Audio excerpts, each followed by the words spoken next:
18वीं सदी का भारत एक ऐसा दौर जब मुगल साम्राज्य कमजोर पड़ चुका था और ईस्ट इंडिया कंपनी व्यापार की आड़ में पूरे भारत पर कब्जा जमाने का सपना देख रही थी। दक्षिण भारत में एक शक्तिशाली और आत्मनिर्भर राज्य था मैसूर, और इस राज्य की शक्ति अंग्रेजों के लिए सबसे बड़ी चुनौती बन चुकी थी। मैसूर का नेतृत्व संभाला था हैदर अली ने, एक दूरदर्शी सेना नायक जिसने आधुनिक सेना और नई युद्ध तकनीकों से मैसूर को एक अभेद्य शक्ति बना दिया। हैदर अली के साथ खड़ा था उनका पुत्र टीपू सुल्तान, निडर, तेजस्वी और अपने देश के लिए जान देने को तैयार।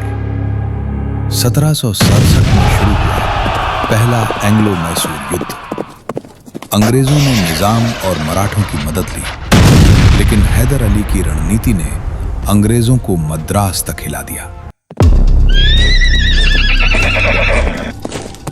1759 की मद्रास संधि में अंग्रेजों को झुकना पड़ा। कुछ ही वर्षों बाद विश्वासघात हुआ, अंग्रेजों ने संधि तोड़ी और 1780 में दूसरा युद्ध भड़क उठा। इस युद्ध के बीच हैदर अली का निधन हो गया, लेकिन संघर्ष खत्म नहीं हुआ।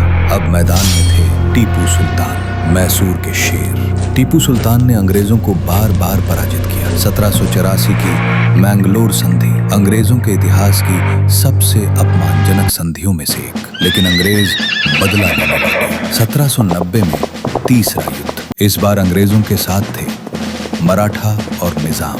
संख्या अधिक थी और संसाधन भी। 1792 में श्रीरंगपट्टनम की संधि, मैसूर को आधा राज्य खोना पड़ा। टीपू के पुत्रों को बंधक बनाया गया, फिर भी टीपू सुल्तान नहीं झुके।